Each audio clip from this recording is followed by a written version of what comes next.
Hello বন্ধুরা, আজ আমরা জানব দক্ষিণ পূর্ব এশিয়ার একটি অত্যন্ত গুরুত্বপূর্ণ ও সাংস্কৃতিকভাবে সমৃদ্ধ দেশ থাইল্যান্ড সম্পর্কে। ঐতিহাসিক ঐতিহ্য, আধুনিক জীবনযাত্রা, দৃষ্টিনন্দন প্রাকৃতিক সৌন্দর্য ও আতিথেয়তার জন্য বিশ্বব্যাপী সুপরিচিত। এই দেশটি শুধু পর্যটকদের কাছেই নয়, আন্তর্জাতিক ব্যবসা, শিক্ষা ও সংস্কৃতির দিক থেকেও বিশেষভাবে গুরুত্ব রাখে।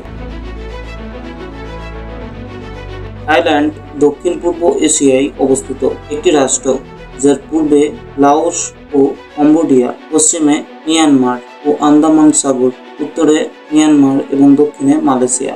এটি প্রায় মোট 5,13,120 বর্গ কিলোমিটার এলাকা জুড়ে বিস্তৃত এবং এই দেশটির রাজধানী ব্যাংকক, যা থাই ভাষায় প্রথেব নামে পরিচিত। থাইল্যান্ড একটি সাংবিধানিক রাজতন্ত্র। বর্তমান বাজিরালঙ্করন এবং দেশটির প্রধানমন্ত্রী নির্বাচনের মাধ্যমে ক্ষমতায় আসেন। প্রশাসনিকভাবে দেশটি 76টি প্রদেশে বিভক্ত। থাইল্যান্ডের ইতিহাস হাজার বছরের পুরানো।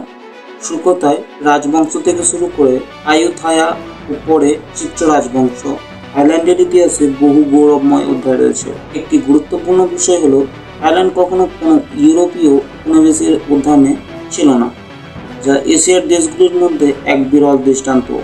1833 সালে যুক্তরাষ্ট্রের সাথে চুক্তির মাধ্যমে আন্তর্জাতিক কূটনৈতিক সম্পর্ক গড়ে ওঠে এবং এই সময়ের সঙ্গে সঙ্গে থাইল্যান্ড বিশ্ব রাজনীতিতে তার অবস্থান সুদূর করে তোলে।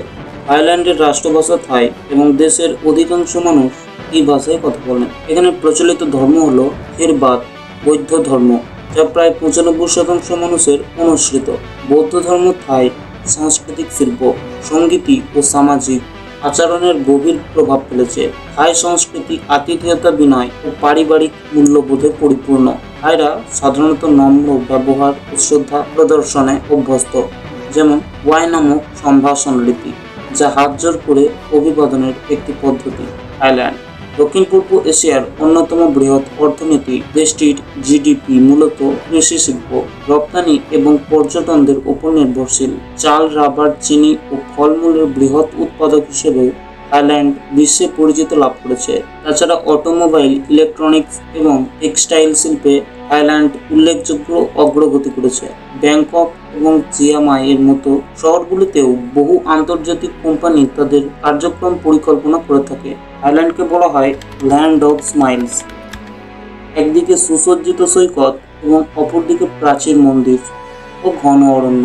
ফুকেট, ইহাভি ও সামুই তথা চিয়াং রাই আর ব্যাংকক প্রত্যেকটি পর্যটকদের জন্য একটি আলাদা অভিজ্ঞতা। ব্যাংকক থাইল্যান্ডের প্রাণকেন্দ্র। এখানে রাজপ্রাসাদ, ওয়াটার পার্ক, ফ্লোটিং মার্কেট ও আধুনিক শপিং মল পর্যটকদের আকৃষ্ট করে। চিয়াংমাই ও চিয়াং রাই ঐতিহ্য ও পাহাড়ি প্রাকৃতিক সৌন্দর্যের জন্য বিখ্যাত। এছাড়া প্রাচীন শহর আয়ুথায়া ও সুকোথাই ইউনেস্কো ঘোষিত ওয়ার্ল্ড হেরিটেজ সাইট। থাই খাবার সারা বিশ্বে জনপ্রিয়। টম ইয়াম, গ্রিন ক্যারি, মাইগো, টকিং রাইস, এইসব খাবার স্বাদে ও ঘ্রাণে আলাদা। ইংল্যান্ডের জীবনধারা খুবই সহজ, স্বাস্থ্যসম্মত, খোলামেলা। রাত জাগা বাজার, রাস্তার পাশে খাবারের দোকান, স্পা, সংস্কৃতি এবং থাই মালিশ সবকিছুই দেশটির জীবনের অংশ। আজকের থাইল্যান্ডের একদিকে প্রযুক্তিতে এগিয়ে, অন্যদিকে কিছু রাজনৈতিক অস্থিরতা ও সামাজিক বৈষম্য দেশটিকে চ্যালেঞ্জের মুখে ফেলেছে। তবে তরুণ প্রজন্মের সৃজনশীলতা, স্টার্ট আপ কালচার ও আন্তর্জাতিক সম্পর্কের উন্নয়ন দেশটিকে নতুন উচ্চতায় নিয়ে যাচ্ছে। থাইল্যান্ড একটি বৈচিত্র্যময়, রঙিন এবং গভীর সাংস্কৃতিক দেশ, যেখানে প্রাচীন ঐতিহ্য ও আধুনিকতার পাশাপাশি চলে।